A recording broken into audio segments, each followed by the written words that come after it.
Hey YouTube, Rando here. I know this video is not going to be completely in frame. It's a big box, and I don't have anywhere to set the camera where it could actually bring in the whole view. My tripod, I don't really have a tripod. I have a little tablet case that kind of turns into a little camera stand, and that's what we're using. So you got to work with me here. But I wanted to show you guys our home medical kit. This is the kit that we use. It's pretty much not a kit, it's just storage. We keep all our medical preps here, and then like I was just fixing to restock the truck first aid kit that I've showed in a previous video, real heavy duty metal first aid kit. Some of you may remember it. I was fixing to restock it, and this is what we go to restock all our kits, pretty much. So it's kind of like the Plano survival kit maker, fire kit maker, whatever we showed in a previous video. It's just a tackle box, big tackle box. But this is actually an EMT kit, old school Plano EMT kit. And for the longest time, we actually just kept nuts and bolts in this thing. But it does have slide out trays, and it works really well. So I went ahead and took it out, cleaned it up, sanitized it as good as I could. Kind of cleaned out the inside with alcohol and, sanitized as best I could. And now this is where we just keep all our preps. Like these right here are just full of gauze and tape. All three trays. You can see the top here. We have the medicated pads, and then we have the shoestring bandages. I call them shoestring bandages. There's an actual name for them, but I heard a doctor call them shoestring bandages one time, and since then I've always called them shoestring bandages, because that is what they look like. It looks like a piece of shoestring they stick down in like a cavity, to keep it from healing from the outside in, to keep it, inside out. If you have a spider bite or something like that, you want it to heal on the inside before it heals on the outside, otherwise it can just fester. Open that back up. And then this is just full of gauze and different kinds of tapes. This is actually the only kind of tape I can use, and we're running low. I've got two other rolls, one in the truck first aid kit, and then one in the bug out bag first aid kit. So I need to pick up some more tape. And then we have lots and lots of gauze in here. I use gauze as bandages, actually. I'll put a bandage, underneath the gauze to keep it from sticking to the wound, and then I just cover everything with gauze.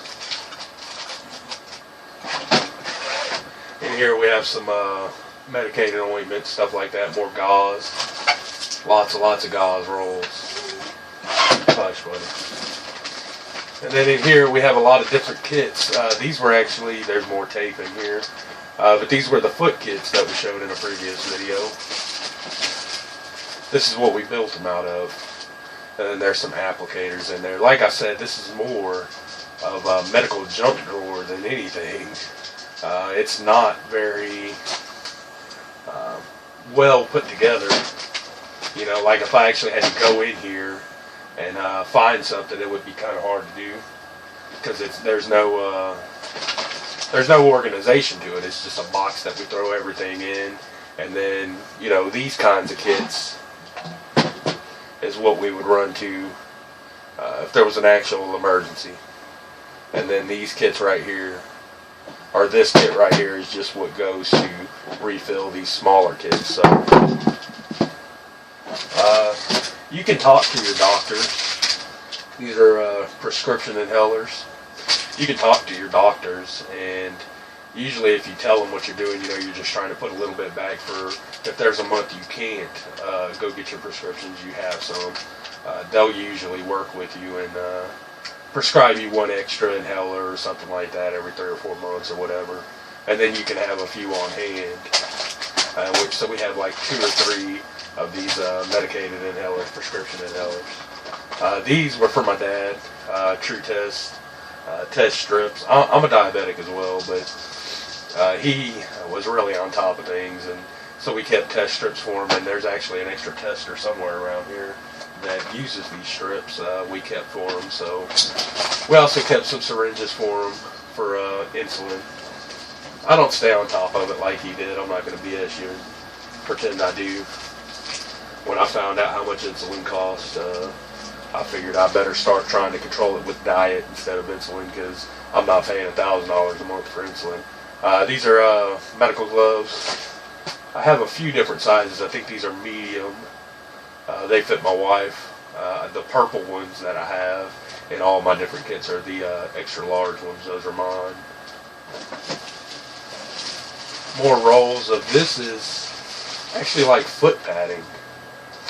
Put this on your foot or on a wound on your foot if you're having to walk, and it just adds extra padding to it. My dad had a nail in his foot for like a few days and didn't realize it, because again, he was diabetic, didn't have filling down in his feet, and he even bathed with it and didn't know he had a hole. I didn't know he had a nail in his foot.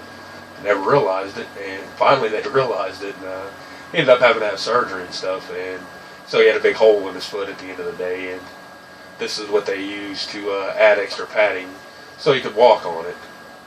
Not that he needed it, because like I said, he didn't have any filling in his feet. This is just a whole bunch of big Band-Aids, and then big gauze pads. Gauze pads and Band-Aids come in handy more than anything around here. Again, back there in the back is a bunch of prescription medicines. Not going to go over that. You know what you need for prescriptions.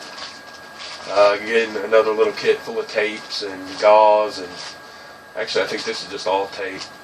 Yeah, just a bunch of rolls of tape. This is one of the foot kits that we had put together for the bug out bag. And this one isn't complete. You can see it's got half the stuff missing in it, but that is the kits we used. I was hoping there was a complete one in here somewhere. Not finding one. Again, big bags of the shoestring bandage. That stuff comes in handy for, like I said, for like abscess and stuff like that. Again, another half complete foot kit.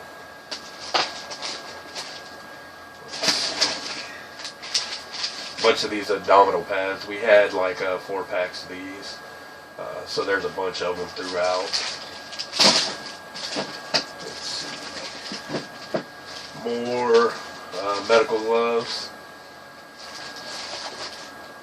and we have a bunch of these boxes of alcohol pads. I've got one in the truck kit. I've got 2 in my desk drawer, and then I've got 2 down in here as well. I like alcohol pads. They come in handy for a lot of different stuff. And then, like I said, there's a bunch of prescriptions down in here as well. And then we don't keep a lot of medicines in here, believe it or not. I have a medical cabinet I keep all our medicines in that we keep, you know, cough syrups, and I've showed in previous videos where we have like amoxicillin, fish moxie. We keep that stuff in there, and some other odd and end medicines, you know, Tylenol, Tylenol PM, Advil, stuff like that. So we don't keep that kind of stuff in here, which I really need to. I need to put all my medicines in here all together. That way, if we ever do have to bug out, we can just grab this entire box, and we should have most of our medical covered. But that is why I keep the prescriptions in here, because I know we need those. And if we ever bug out, we have extra prescription medicines in this box, on top of whatever we grab as we run out the door, you know, what have you. So I just wanted to show you guys, kind of touch base on this one, and show you what we throw in here. We'll be doing a update on our first aid, on our medical preps. We're going to show you guys the medical cabinet and all that stuff eventually. I don't know when, but we do need to do a video on it. And then I need to do also a food storage update. Haven't done one of those in a long time. So we'll be doing one of those soon as well. Be looking out for them. That's going to be it for this one. Thanks for watching, YouTube.